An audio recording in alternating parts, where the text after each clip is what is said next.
roti. Kata Yesus kepada mereka, bawalah beberapa ikan yang baru kamu tangkap itu. Simon Petrus naik ke perahu lalu menghela jala itu ke darat penuh ikan-ikan besar, 153 ekor banyaknya. Dan sungguh pun sebanyak itu jala itu tidak koyak. Kata Yesus kepada mereka, marilah dan sarapanlah.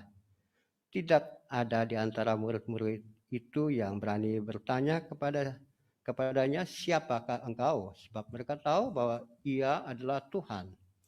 Yesus maju ke depan, mengambil roti dan memberikannya kepada mereka. Demikian juga ikan itu. Itulah ketiga kalinya Yesus menampakkan diri kepada murid-muridnya sesudah ia bangkit dari antara orang mati. Terpujilah Kristus, hai bangkit bagi Yesus.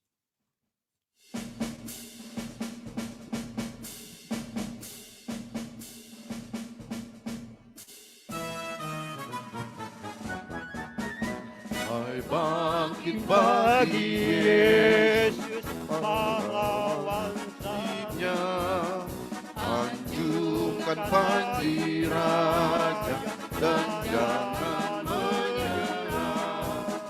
Dengan semakin jaya Tuhanmu ikutlah, sehingga tiap lawan berlutut menyembah.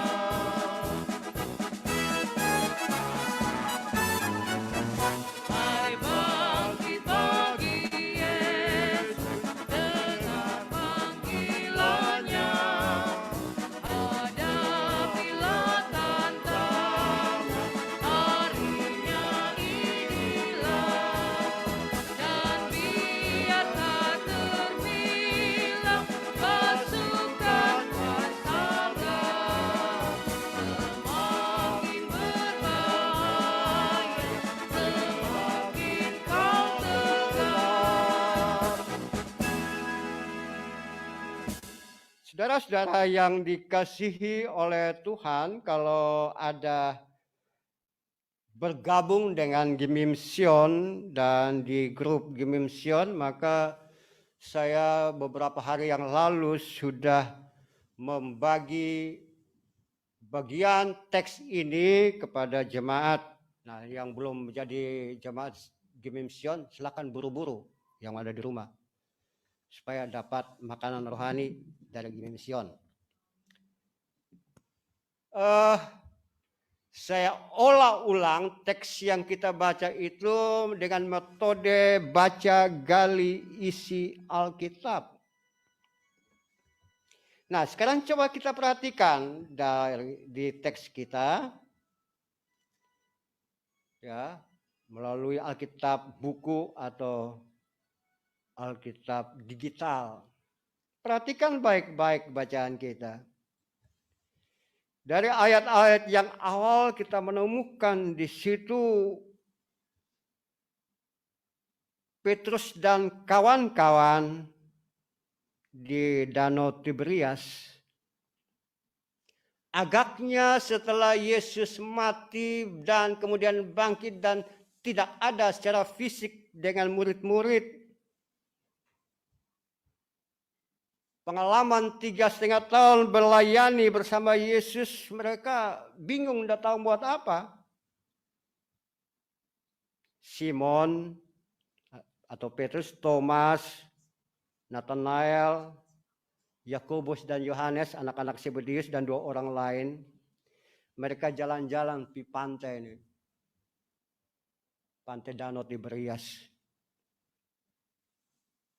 Bisa saja pada saat itu terjadi murid-murid melihat keadaan pantai. Dia melihat air. Dia melihat ke belakang ada pohon-pohon. Dia melihat sekitar banyak orang bermain ceria di tepi pantai danau. Dia menatap ke depan, ada perahu-perahu nelayan yang mencari ikan. Semuanya. Petrus kemudian ingat kembali segala sesuatu yang pernah ia kerjakan sebelum menjadi pengikut atau murid Yesus. Petrus ingat kembali, oh ini semuanya nih yang dulu saya kerjakan, saya lakukan, saya bersama di sini dengan teman-teman saya. Tapi saya tinggalkan itu 3,5 tahun jadi pengikut Yesus. Tapi kini Yesus tidak ada. Kemudian Petrus berkata, saya pergi menangkap ikan. Sudah tidak ada ide lain mau buat apa. Kalau bersama Yesus, Yesus suruh, Petrus, saya mau ke sana, kamu siapin ini. Saya mau berkhotbah, saya mau mengajar, kamu lakukan ini. Sekarang tidak ada Yesus. Yang ada pada Petrus kembali ke profesi semula sebagai nelayan. Dan murid-murid lain pun ikut. Aku pergi menangkap ikan. Semua menjawab, ya kami pergi juga. Bayangkan para nelayan profesional ini kembali bekerja, tapi tidak mendapatkan apa-apa. Perhatikan teks kita. Sepanjang malam sampai pagi tidak menemukan apa-apa. Tidak mendapatkan apa-apa. Aneh kan? Nelayan yang berpengalaman. Tapi kita perhatikan ayat Alkitab kita, ayat 16, ayat 15. Yesus tiba-tiba muncul di tepi pantai. Ketika murid-murid tidak mendapatkan apa-apa walaupun sudah bekerja keras, Yesus tampil di area itu dan memerintahkan kepada murid-murid yang berpengalaman sebagai nelayan itu untuk menebarkan jala di sebelah kanan perahu. Saya membayangkan bahwa sepanjang malam itu murid-murid kiri, kanan, depan, belakang, tebarkan jala, tarik jala, kosong. Tebarkan jala, tarik jala, kosong. Tapi pagi ini mereka tidak tahu siapa. Pertama mereka tidak tahu bahwa siapa yang perintah, mereka lakukan itu. Mungkin saja Petrus dengan malas-malasan, sudah capek-capek lempar aja dah. Dapat syukur, tidak dapat apa boleh buat. Yang penting ikut. Tapi ternyata mereka menemukan ikan. Menariknya lagi di sini, pertama kali kita muncul dalam teks Alkitab bahwa ada yang menyapa diri sebagai murid yang dikasihi Tuhan. Siapa dia? Yohanes. Tepat. Jadi kalau kita berhadapan ini, kita perhatikan bahwa studi Perjanjian Baru kita akan menemukan piramida pengikut Yesus. Ya, kita mulai perhatikan dari bawah. Ketika Yesus melayani, ada orang banyak. Kita berarti tidak bisa dihitung ya. Kemudian di atas lagi ada 7.000 orang. Ada 5.000 orang. Ada berapa lagi? Ada 4.000 orang. Ada berapa lagi? Kesaksian Alkitab ada 500 orang. Ada lagi 70 orang. Ada lagi 12 orang. Ada lagi yang ada di Taman Getsemani 3 orang. Dan 1 orang yang menyebut diri ya. Yesus tidak mengatakan bahwa ia mengasihi orang tertentu yang paling dikasihi. Yesus mengungkapkan semuanya ia kasihi. Jadi ada puncak. Ya, kalau kita pahami teks itu ya. Nah, murid yang dikasihi Tuhan ini berkata bahwa itu Tuhan punya kepekaan yang luar biasa. Saudara-saudara yang kekasih, kelanjutnya dalam teks kita perhatikan baik-baik. Mereka melihat Tuhan. Kemudian mereka dengar apa maunya Tuhan. Dan yang tadinya tidak ada apa-apa, tidak menemukan apa-apa sepanjang kelelahan kerja. Ketika mendengarkan suara Tuhan, hasilnya ada. Kemudian kita perhatikan dengan tokoh kita satu lagi yaitu Petrus. Ini orang yang semangatnya luar biasa. Begitu dilihat Tuhan, begitu dengar, dia lompat. Kan lucu ya, harusnya kan dengan pakaian yang ada di tubuh tidak perlu lagi pakaian ini, pakai dulu baru lompat, ya aneh. Itu tipe Petrus. Ketika dia mendengarkan bahwa Yesus tidak ada lagi dikubur, dia lari lebih dulu masuk ke dalam kubur yang kosong. Petrus selalu ingin tampil lebih awal. Nah, setelah itu kita perhatikan baik-baik, Petrus jugalah yang naik ke perahu tarik ikan, tapi tidak kuat itu, jala tidak koyak. Nah, saudara-saudara yang dikasihi Tuhan, ada fragmen-fragmen di sini. Jika kita olah ulang, ternyata narasi ini, narasi pertemuan atau penampakan Yesus di Danau Tiberias ini sangat pas dan mengena dengan hidup dan kehidupan kekinian kita. Kita perhatikan baik-baik. Pertanyaan kita, beberapa hari yang lalu juga orang juga bertanya kepada saya, alasan mengapa sampai Yesus harus menampakkan diri kepada murid-murid? Kan toh harus langsung naik ke surga selesai.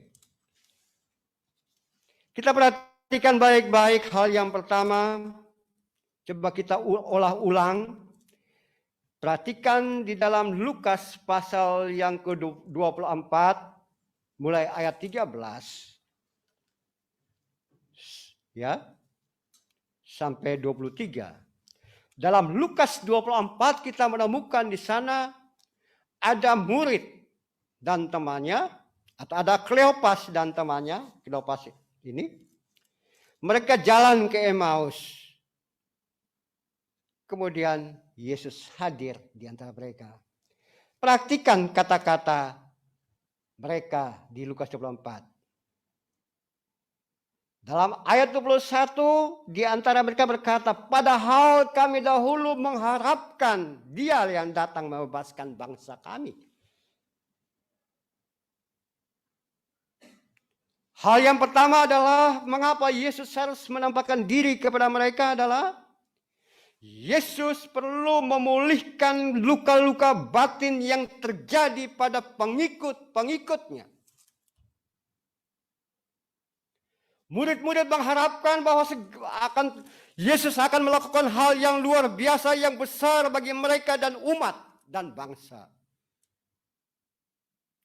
Padahal kami mengharapkan Dia memulihkan kami. Ternyata Dia mati, mayatnya juga tidak ada.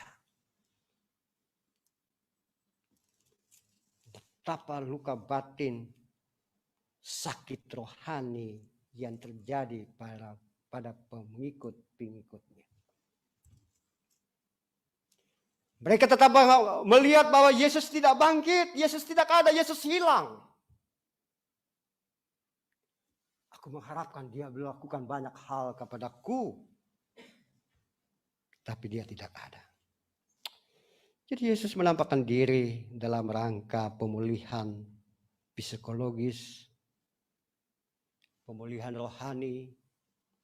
Yesus inginkan bangkitkan kembali semangat yang patah pada hati murid-muridnya. Ada yang kembali berprofesi sebagai tukang ikan. Mungkin ada juga kembali bekerja sebagai yang lainnya.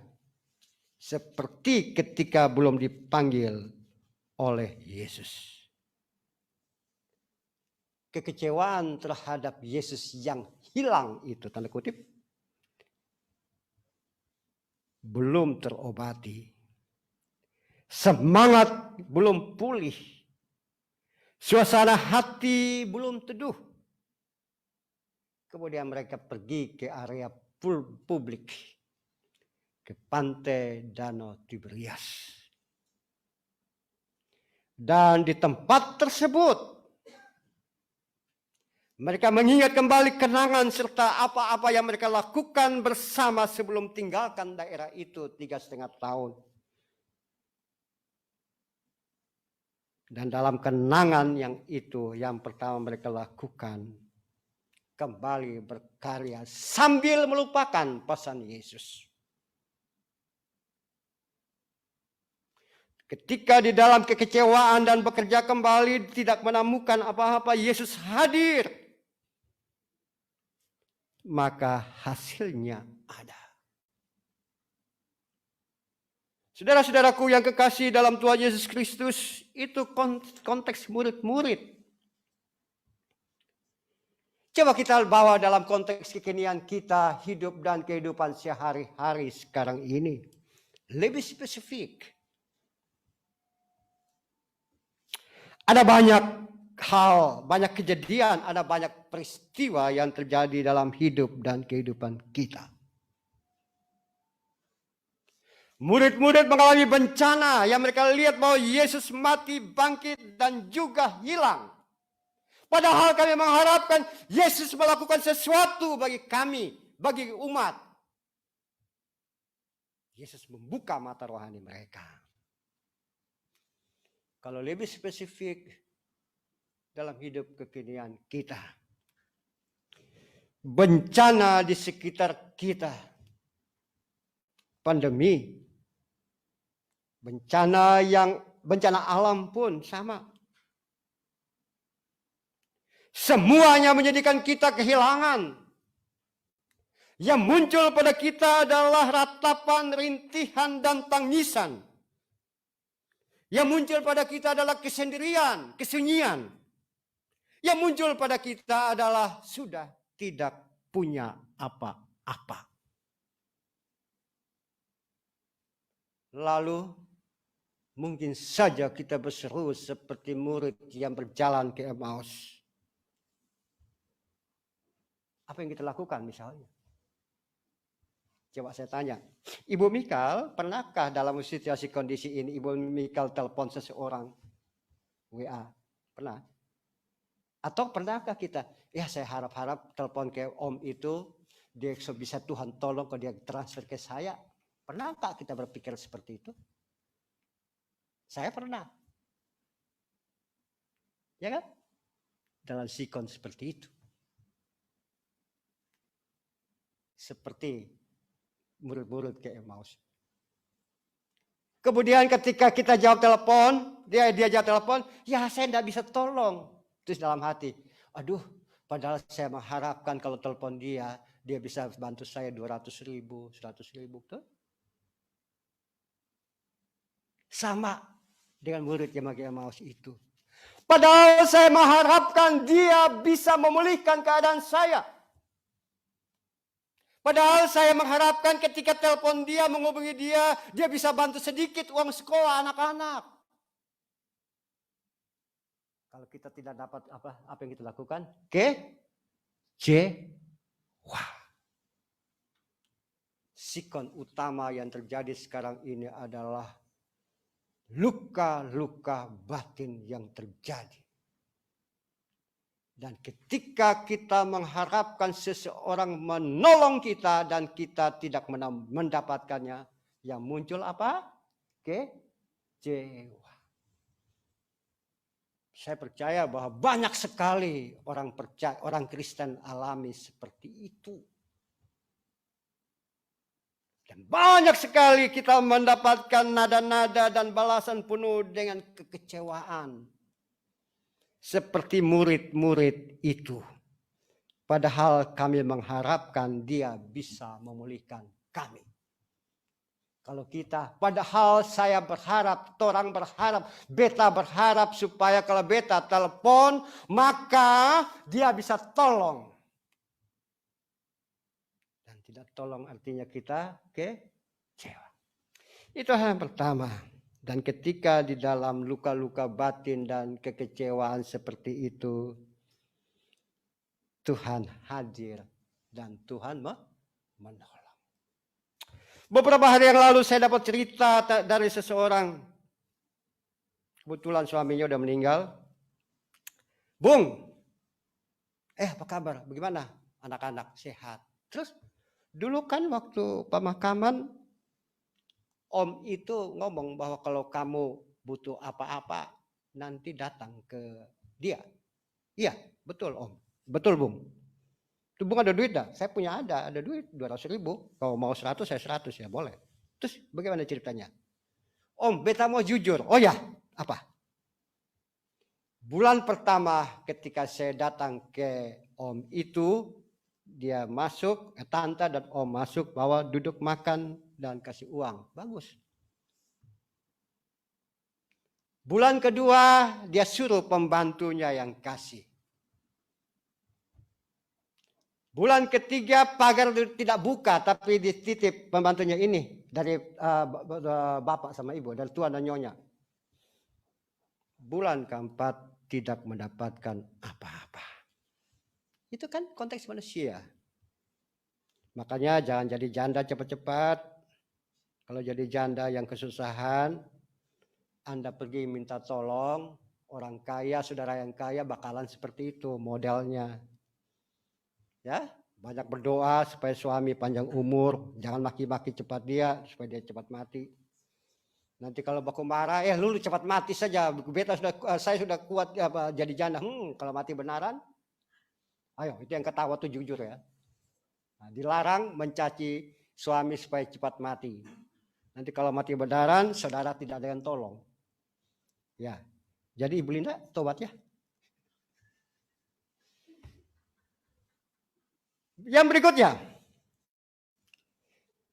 berikutnya, setelah ada pemulihan batin, penelitian luka-luka batin, kita turun lagi lebih ke dalam. Kadang-kadang ketika kita kembali dalam konteks kerja yang semula, profesi yang semula, seperti murid-murid, tidak menghasilkan apa-apa. Satu waktu saya dibawa ke MT Haryono Square, bercerita dengan teman-teman pengacara yang di situ. Terus gimana nih? Pak, kita makan ikan ya? Oh iya, pesan ikan makan. Terus mulai panjang lebar. Sekarang ini uang pengacara itu sedikit yang muncul. Loh, kan kalian kantornya megah gini. Ya kita mau buat apa lagi? Terus mau buat apa?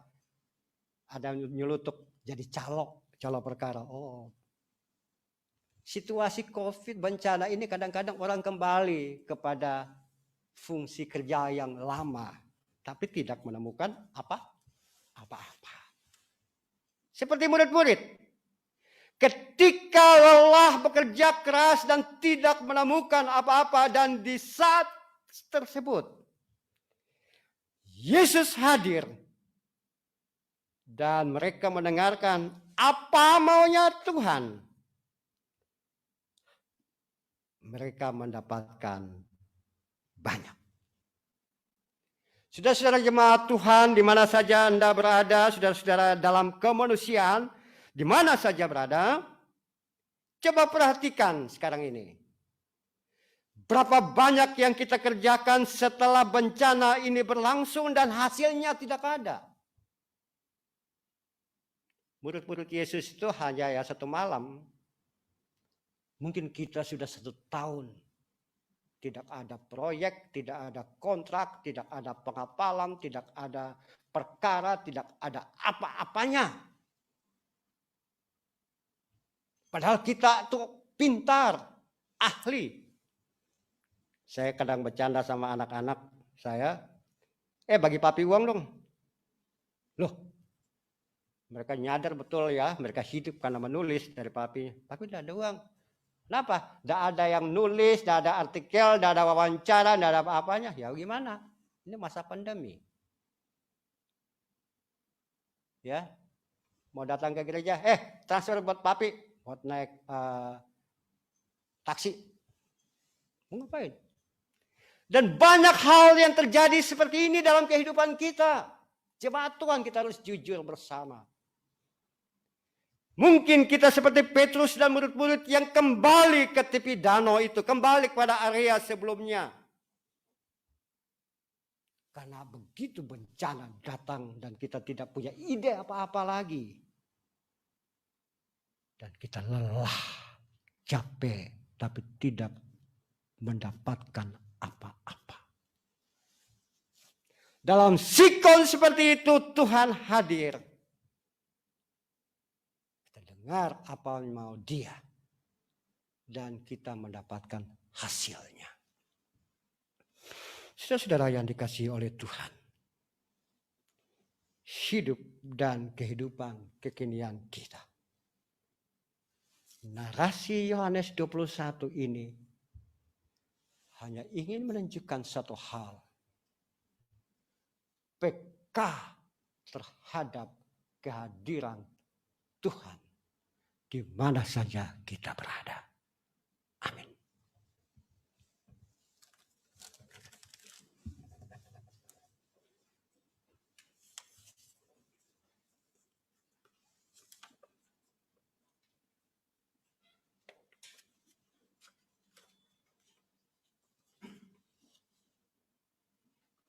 Kesaksian pujian dari PKB